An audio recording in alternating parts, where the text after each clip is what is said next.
Hi folks, hope you're doing well. It's nearly 1 p.m. on the 21st of the 1st, 2021. This is going to be about, I suppose, lockdown stories is what it's called. There's an episode on, Talk Radio. So, yes, it's Julia on her one. She's speaking to somebody, and he's given his story. It's called Lockdown Stories, We Lost Everything. Yeah, boy. It's a tough one. I'll link it. The man's called Rory Green. He started up something called A Night in the Shadows, which is a way of men contacting other men and talking about what they're going through with regards to COVID and what that's done to them in their lives. I mean, this Rory goes on to, oh dear. He was supposed to start a new job. Well, that didn't work out because of COVID. His wife had a successful business. Well, that basically ended because of COVID. They had been trying to have a child. Well, she got pregnant, and then 3 months into that, she lost the baby. And then a few days after that, his stepsister, who was a doctor, killed herself, committed suicide. I mean, talk about an incredibly tough few weeks or month that was for that family. Jesus Christ. Awful. Absolutely terrible.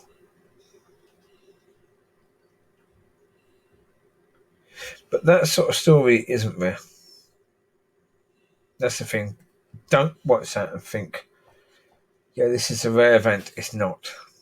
It really is not a rare event. There are people who are really hanging on. Seriously hanging on. You know, they've been taking one heck of a beating during this time. That's a flipping certainty. And that's why I've said with regards to the church, if you think that it's not serious and it doesn't matter, you get your life right with God so that God can use you to be a blessing to these people, to shine the light in the darkness. If you really believe that, then you deserve to go to hell, and you deserve to spend eternity in hell. You deserve to lose everything you've got, everything. You deserve for God to take it all away from you, and I hope he does. If you're involved in church and you really can't be bothered, then you deserve to lose every single thing, everything. Because you're here to help people like this. You're here to be a shining light. It shouldn't be up to people like Rory Green to start off this project to be able to help people with their mental health. We, who are the church, should be doing that, but we're not. Because we're so self-obsessed. Maybe you in the church need these sort of things happen to you. Maybe you need to have your world completely fall apart before you actually start paying attention to other people.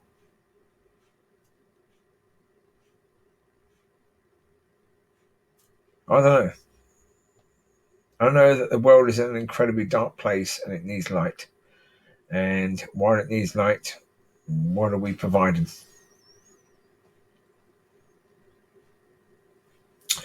Well, hopefully we can provide better. As we go forward, hopefully we can provide better.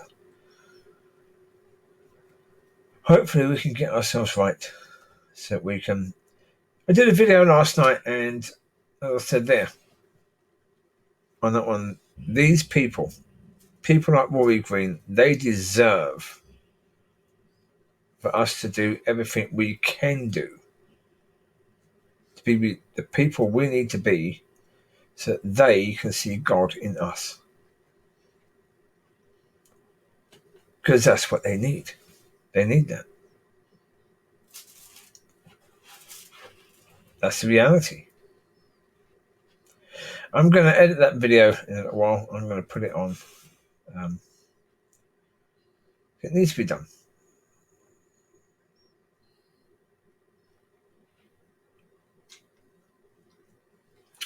Look, folks, in the end, the simple situation is, right now, there are some horrendously terrible, painful things going on to people. Yeah. Suicide is a very common thing right now. It's the way out of the darkness.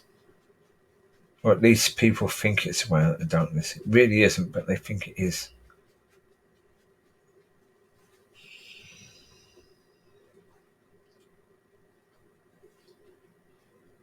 Yeah. And for all those people that do this, I would say for each and every one of those people, to the churches in the areas where those people live, shame on you.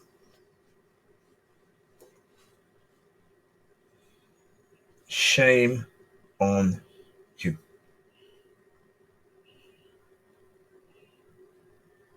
I hope God holds you accountable for that. I really do. We all need conviction of sin. Even now, even us who are saved, we still need conviction of sin sometimes.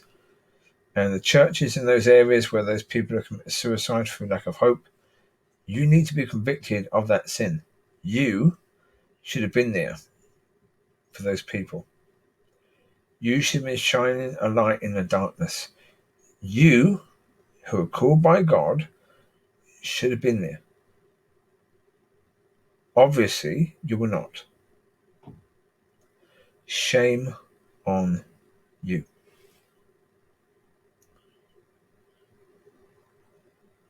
I hope you get convicted, and that conviction is going to be incredibly painful. I really hope it is, that you are convicted of that death, and that death becomes as painful to you as it is to the relatives of those people. It should be in that moment of conviction. You should be in complete and utter bloody agony that people have killed themselves because you weren't there for them. Oh, you should be in complete bloody agony over that. And I hope you are, because you need to learn. Consequences. We go back to, again, consequences.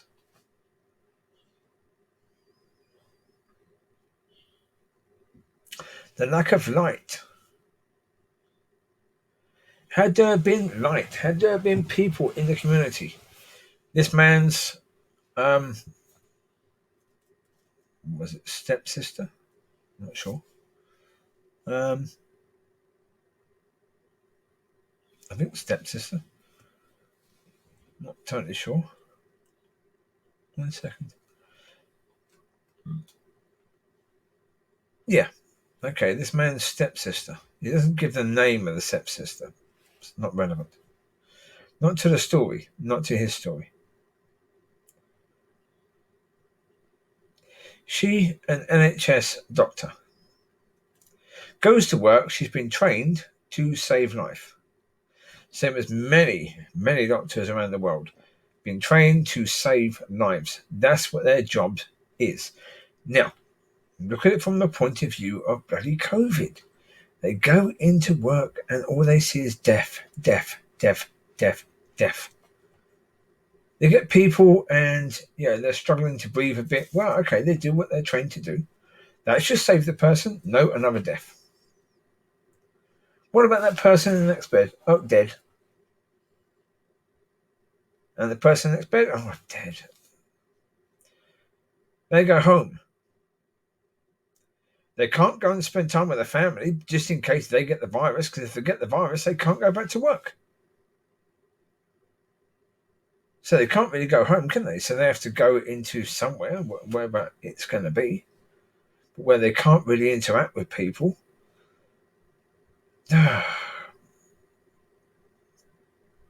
very much. It's often a case where you have hospital workers who have not spent time with their loved one, any quality time with their loved one for a long time. Well, certainly at the start, first lockdown, that would have been the case. And all you're seeing is death.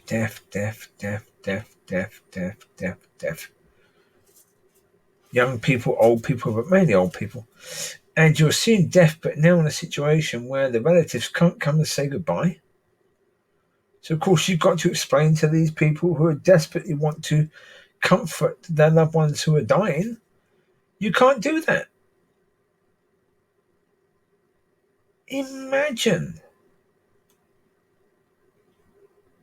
a situation there. Imagine you telling a grown woman or grown man that they can't go and see their mum or dad who has COVID, who is in trouble. They can't go and say goodbye to them. And they're begging you. They'll wear the masks, they'll wear all the gear. Please just let them go and say goodbye. And you have to say no. And this happens time and time again.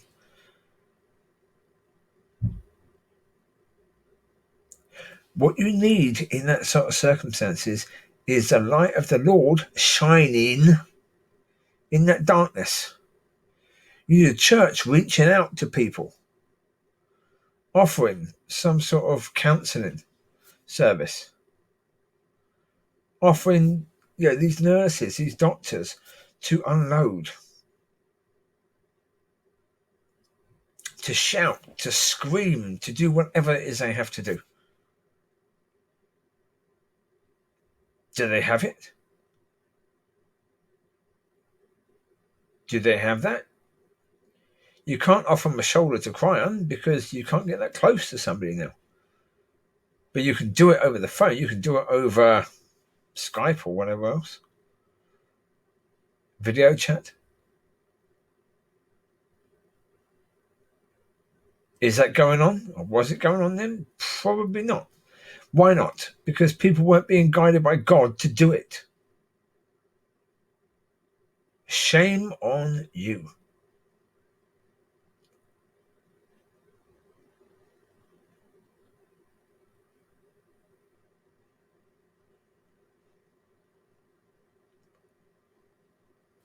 The story. This lockdown story, the We Lost Everything story, is probably nowhere near the worst of the stories. Nowhere near the worst. And such stories are very, very common.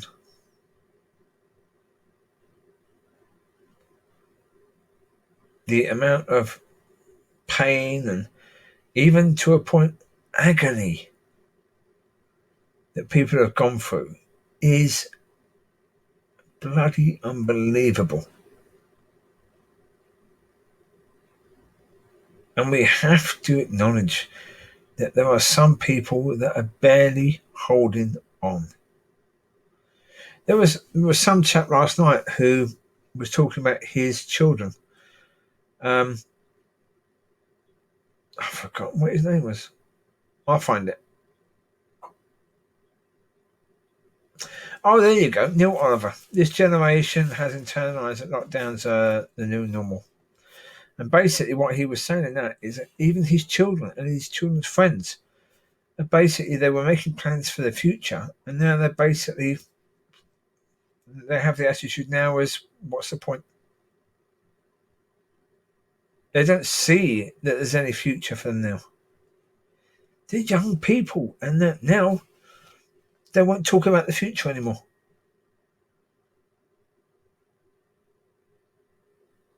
I link that story as well because it's very, very relevant to the consequences of the way that governments and societies have been dealing with this situation. It's so the consequences to mental health, the consequences to things like suicide rates.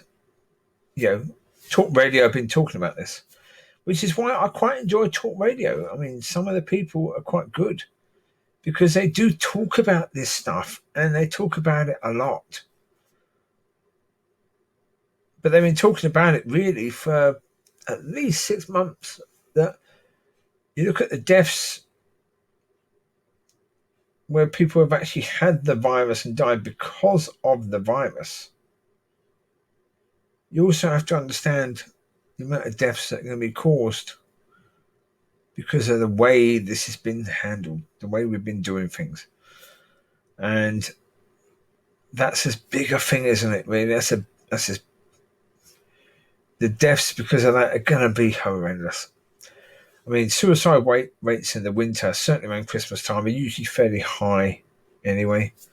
It's probably going to be about the highest sort of time of the year. But it's going to be a damn sight higher now. Tough.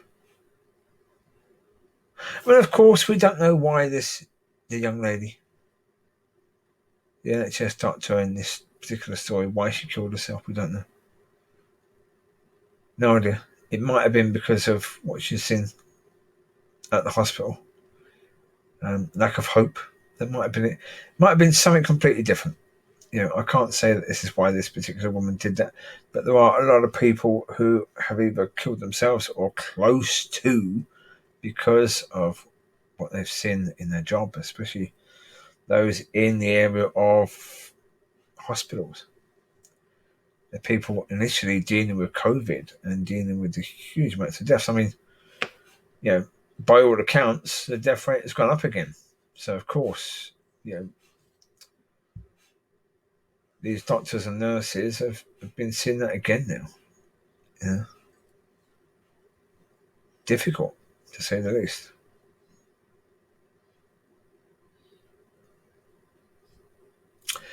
Not easy. But this is where guidance was needed. This is where the church was needed to stand up.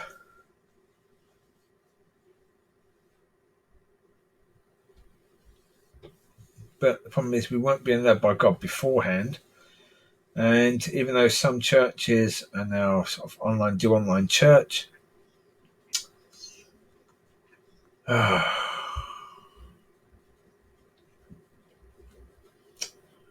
know. I mean, some churches are probably offering some form of counselling to be available to people. I imagine that probably is the case. But some are doing that. Whether that's enough? No, obviously not. Whether it's done in time, for some people, obviously not.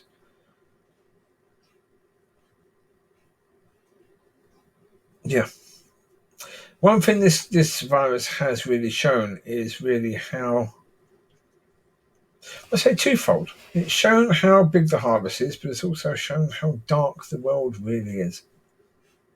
And how dark the world has been. That, we have this, and we see our politicians who are completely led by fear, not led by any wisdom or understanding or sense. And they're all in agreement, which is weird. I was talking to someone yesterday. Just saying to that person, the insanity about the 2 meter rule.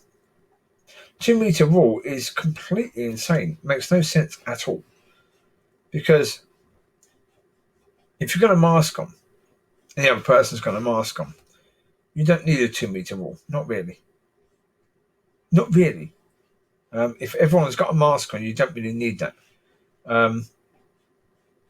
If you're talking about a 2 meter rule because if somebody coughs and they've got a mask on, well then 2 meters is not going to do anything. Because the distance a cough can travel is around about 5 meters. So obviously 2 meters is not even half as far as you should be from somebody to be protected in that sort of situation. But the whole world basically adopted that. 2 meters, 6 feet is what they've all gone by. There's a consensus on a distance people should be kept from each other, which doesn't make any sense. But because one country's doing it, they've all agreed that they're going to do the same thing, even though it's probably not the right thing to do. And if you're going to do it properly. So how about it's 5 meters? Of course, 5 meters makes it very difficult in things like shops. Shops really would close, even the big supermarkets.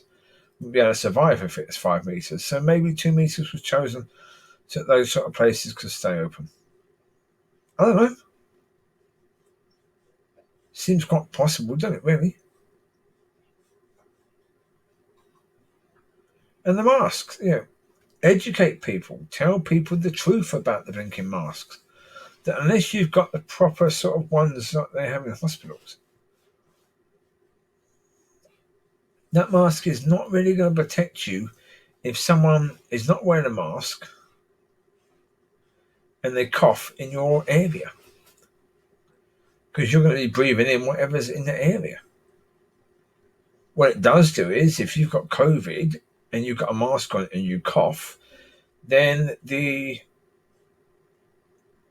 molecules from your mouth are not going to travel further than the mask, or most of them. They can't get through the mask. But if someone who hasn't been wearing a mask coughs in the area,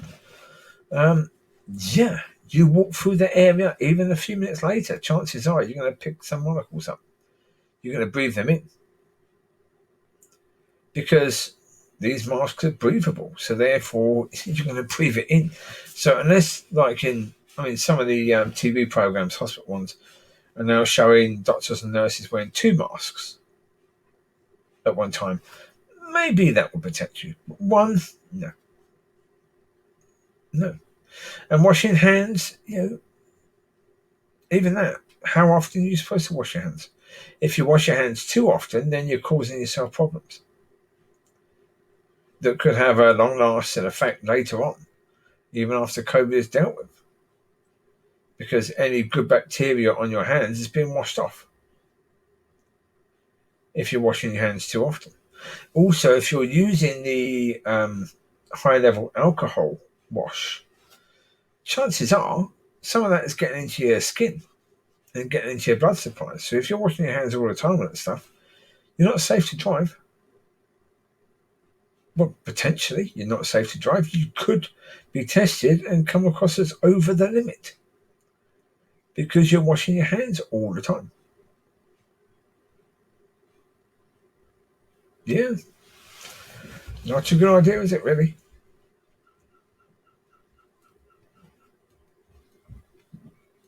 So there you go. I'm going to leave that now because I need to possibly take little Micky for a walk. He's had the, what's it called? The neck thing on to stop him from scratching or anything like that. So the part of his neck that's dodgy will actually dry off and not be irritated even further. So I could take him for a walk. That is certainly a possibility. That is something I want to do. Just give him a little walkies. Yeah. Well, because the others had a play indoors earlier, he didn't. And I'd like to, if I can, just keep him in that thing. Just walk him, just give him a little walk. That way he can at least get a bit of exercise. I think it's stopped raining for now, so it might be an ideal chance to do that. Okay. But you take care. God bless. I will speak to you soon. Bye-bye.